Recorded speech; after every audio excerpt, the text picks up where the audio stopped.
be a home.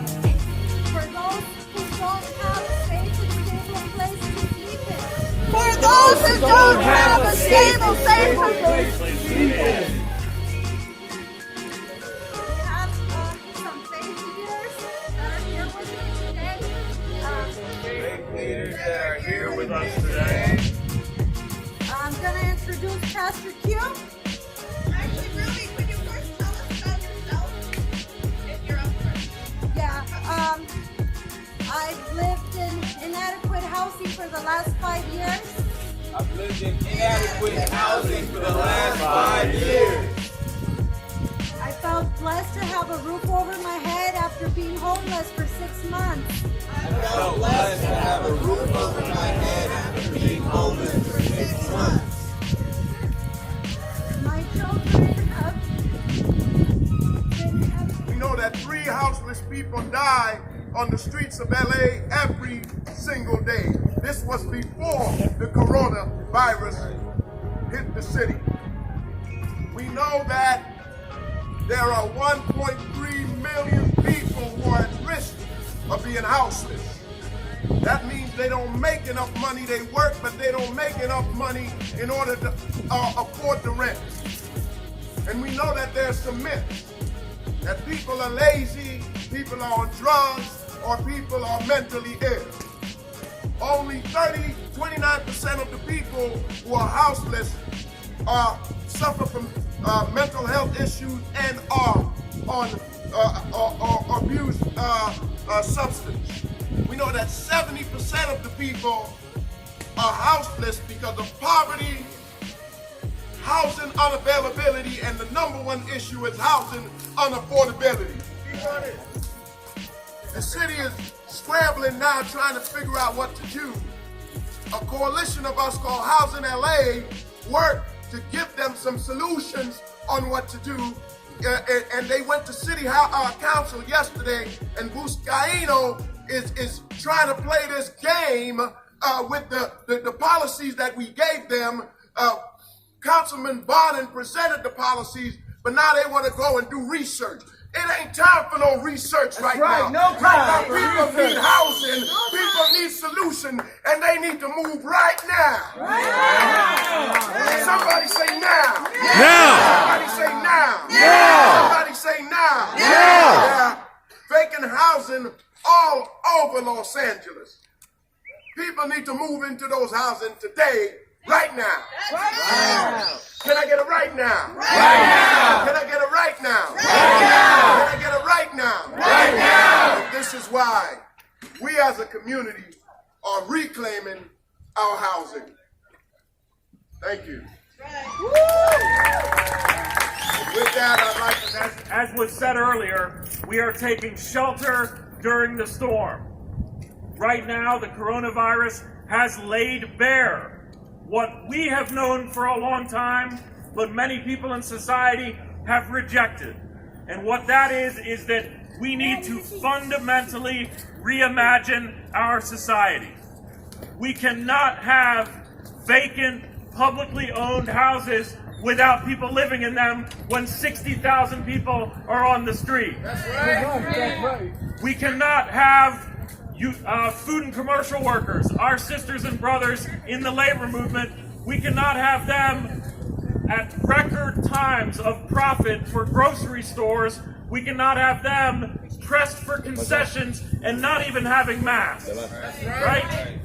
We cannot have hotel workers who are the parents of our students being laid off by the thousands because of the economic hit of the coronavirus. This forces us to reimagine society. Are we ready to do that? Yeah. Are we ready to fight for housing for all? Yeah. Are we ready to fight for a basic income for all? Yeah. Are we ready to fight for educational justice for all? Yeah. Are we ready to fight for racial justice? Yeah. So then let's go do it, and let's start with this property and the 14 others across this neighborhood that are being reclaimed. Thank you very much. Hello, this is Theo Henderson from Unhoused, and I'm here with a returning guest of last week's Unhoused episode 16. We're here to talk about as you can hear the noise behind, a new occupation of a new home. As you can see, this is 3216 Sheffield, and I'm going to interview one of our guests. Her name is Ruby Cordillo, and she's going to tell us a little bit about the inspiration behind occupying this place. So hello, Ruby. Hi, Theo. Good. It's good to see you again. It's good to see you too. So tell me a little bit about what's going on. Yeah, so right now we are asking for shelter in the store. Yes. You know, at first it was just a housing crisis, but now with the coronavirus pandemic, we really need every person that is under house to be housed, to be able to have a safe and stable roof over their head where they can isolate themselves and, you know, make sure that everyone is healthy and, you know, stop the spreading of the virus. We really need our community to be safe. We know that we had 3 folks before the coronavirus dying every single night in our city. So, you know, with the coronavirus and the homeless not having access to appropriate health care, we need for them, you know, to be tested. And we know realistically not all of them have that opportunity. So, you know, we're trying to save as many lives as we possibly can by housing them in a safe and stable place. This house here is owned by Caltrans. It's your taxpayer money, my taxpayer money, and, you know, I'm gonna be staying here until I can. And, you know, we hope that everyone else gets the same opportunity that I am. I want to ask you, because you mentioned something that was very touching to me, and I heard is that you have a place where you guys were living in cramped quarters and it was affecting your kids. Can you tell us a little bit what's going on? What happened there? Yeah, so you know, my kids, I shared a little bit last time, my children have special needs that range from being on the spectrum to ADHD, all kinds of little things in between. I personally also have some mental health conditions that, you know, are very overwhelming for us.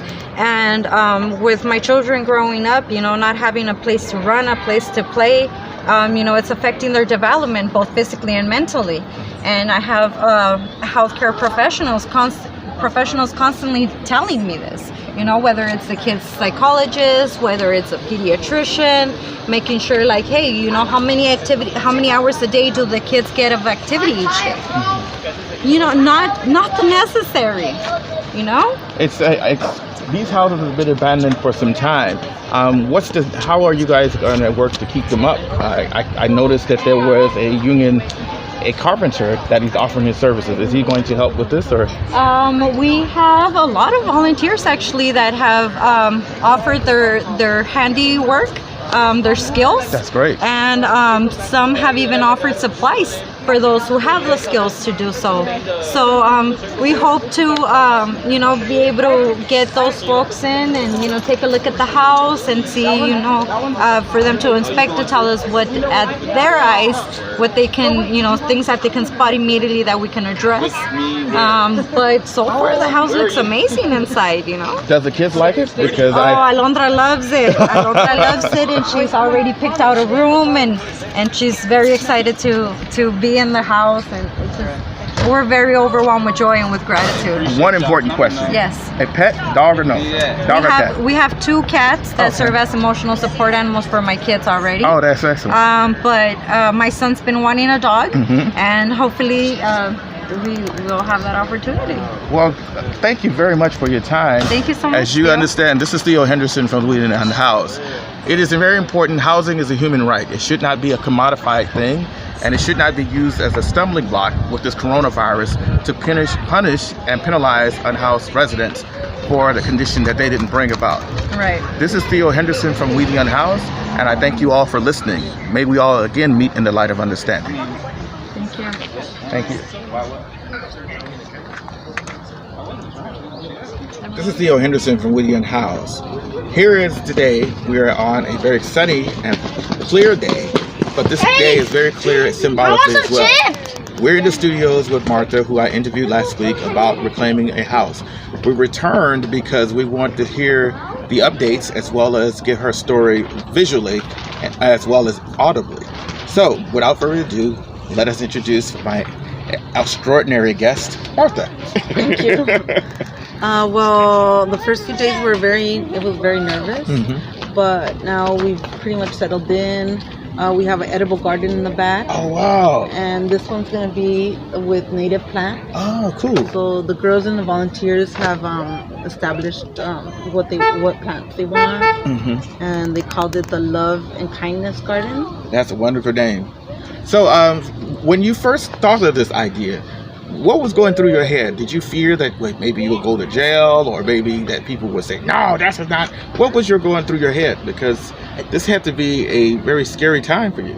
I think there's always those risks when you take chances like this, but I felt really hopeful because of what had happened already for Moms for Housing, that they were already looking for a deal, even if they were evicted at one point. And I felt like, since these are also government owned, I didn't feel any guilt in doing this at all. Like it wasn't a crime to me, because we pay for those tax dollars already, and the government's just not working fast enough. So I felt as well that the governor would have empathy for us and would not do anything to evict us.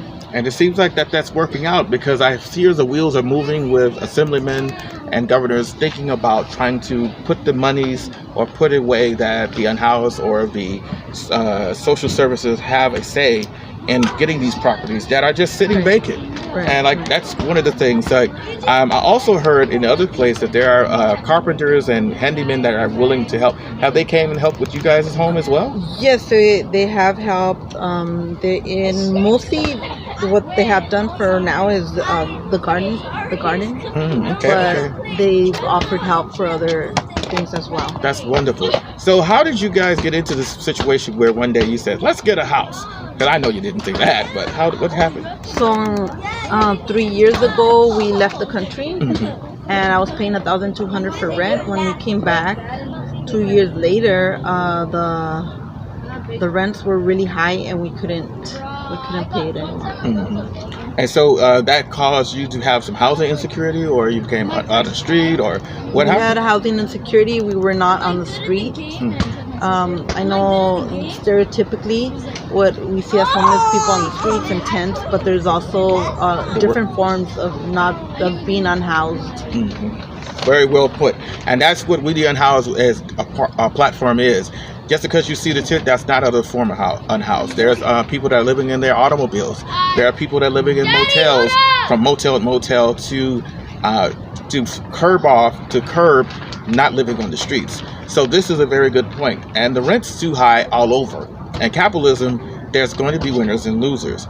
So what happens now? Because there's a big to-do today as well. What do you see happening with this movement that you guys have started? Well, not only with this movement, but I feel like with coronavirus here and these eviction moratoriums that are going on, I feel that the government needs to really have affordable housing, or housing should not be a commodity. It should be a human right ultimately, and we should have it for everybody.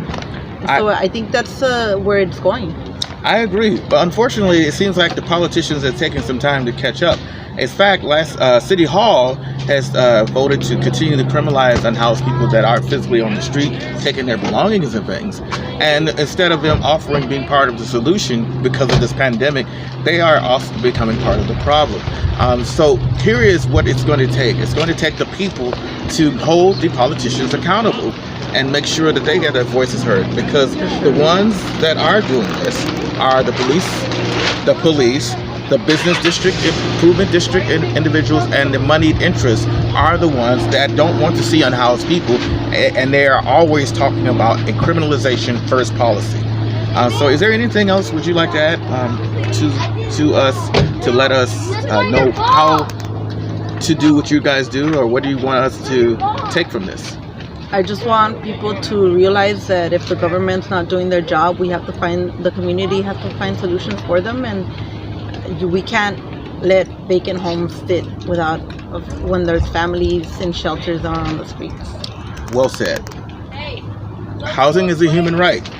And I encourage you to listen to this podcast, episode 16 of We the Unhoused, to learn more of how this fight has began and is growing. The fire brews, and it soon will be a massive conflagration.